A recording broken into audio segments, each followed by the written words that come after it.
Hi guys, welcome back to my channel. आज मैं आपके साथ रूल ऑफ लव का नेक्स्ट पार्ट शेयर करने वाली हूँ। लास्ट पार्ट में हमने देखा था वांगजी और विहिंग पहाड़ी के नीचे उतर रहे थे।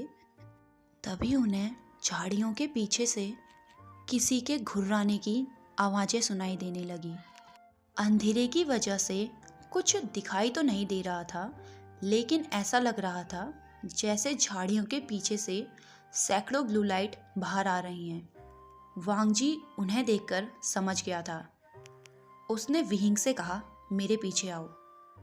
वो बियर वुल्फ्स थे जो झाड़ियों के पीछे छुपे हुए थे और अंधेरे की वजह से सिर्फ उनकी आंखें चमक रही थी जो लाइट ब्लू कलर की थी। वो लगभग 15 से 20 बियर वुल्फ थे जिन्होंने उन पर हमला कर दिया था। विहिंग वांगजी के पीछे था और वांगजी उनसे लड़ रहा था। विहिंग के पास तलवार तो थी जो उसे आत्माओं के कब्रिस्तान में मिली थी, पर उसे चलाना कैसे है ये उसे नहीं पता था। वांगजी ने कुछ ही देर में उन सभी वेयरवुल्फ को मार दिया था, लेकिन उनमें से एक वेयरवुल्फ जो घायल था वो हाउल करने लगा, जिस वजह से वहाँ पर और भी ज़्यादा वेयरवुल्फ आ गए थे। वो पिछली बार से 4 गुना ज़्यादा थे। वांगजी ने विहिंग को पासी के एक पेड़ में चढ़ने को कहा, लेकिन विहिंग समझ नहीं पा रहा था कि वो वांगजी की मदद कैसे करे, इसलिए उसने भी अपनी तलवार निकाल ली। पर वांगजी उसे गुस्से में कहता है, यहाँ से जाओ। अब सभी वेयरवुल्फ उस पर हमला करने लगे थे।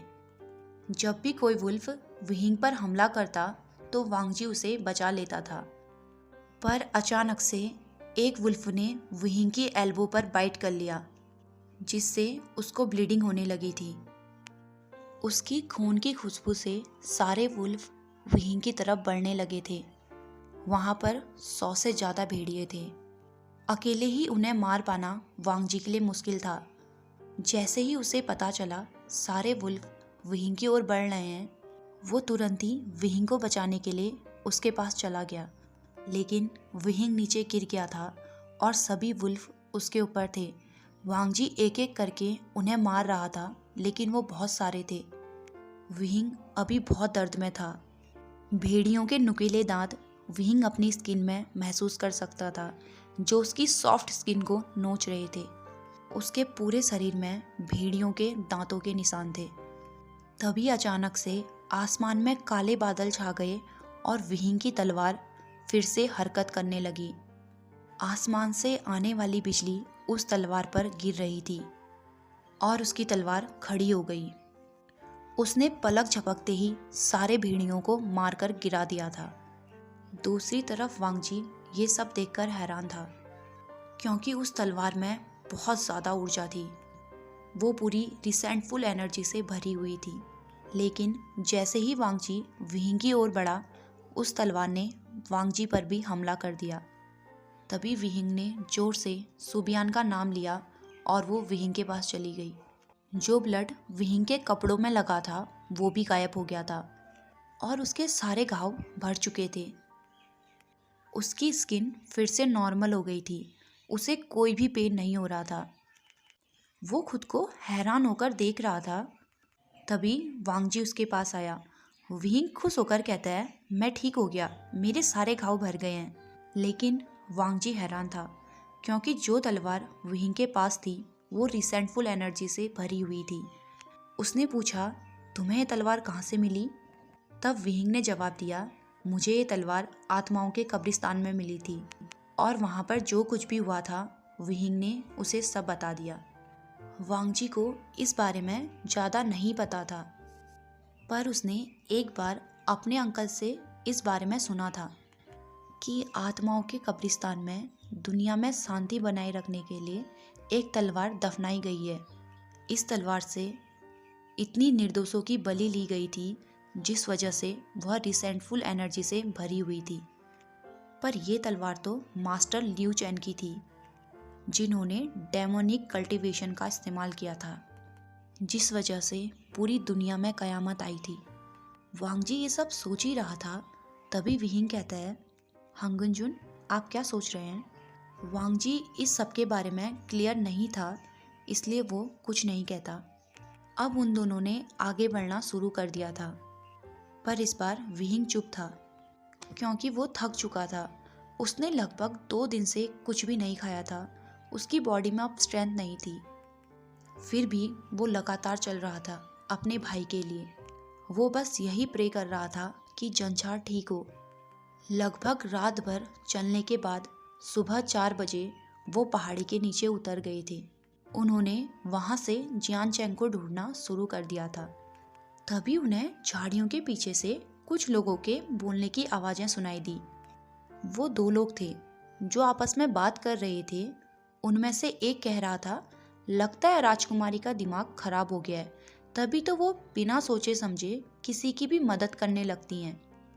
तभी दूसरा आदमी कहता है, थोड़ा धीरे बात करो। अगर किसी ने तुम्हारी बात सुन ली तो तुम्हारे साथ मुझे भी अपनी ज़िंदगी से हाथ धोना पड़ेगा।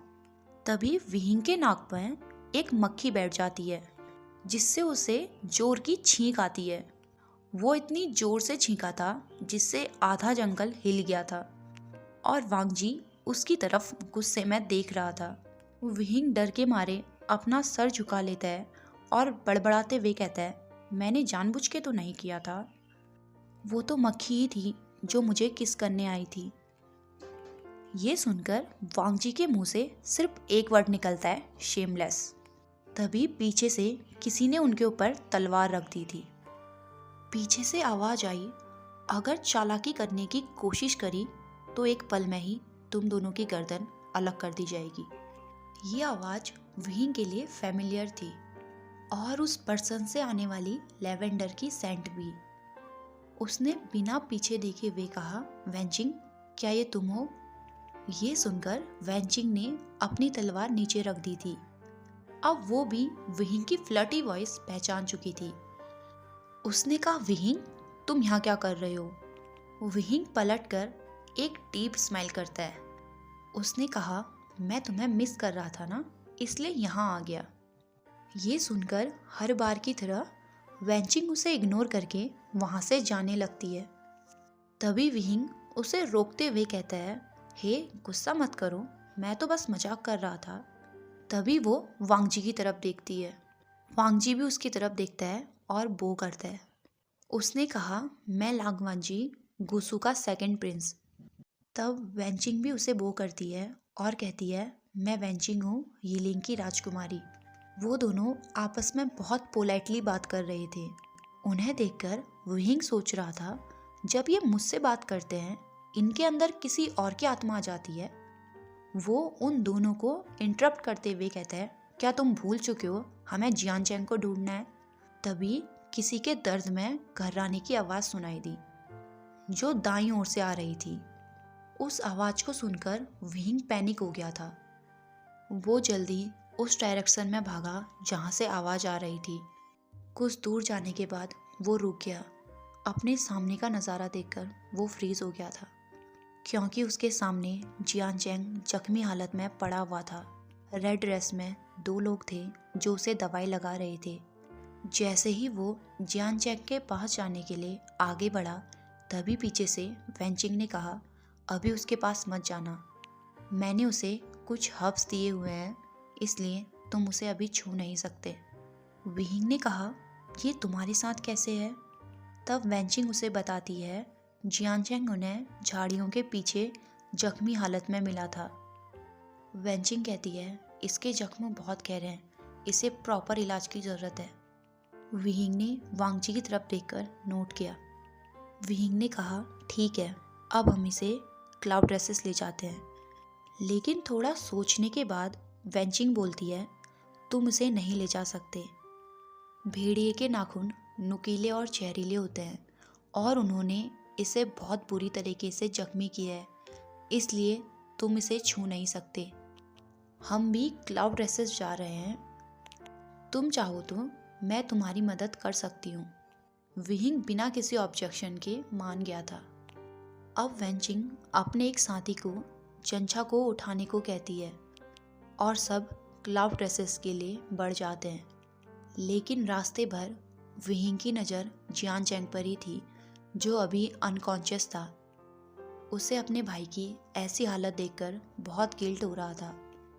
उसे खुद पर गुस्सा आ रहा था क्योंकि वो अपने भाई का ठीक से ख्याल नहीं रख पाया।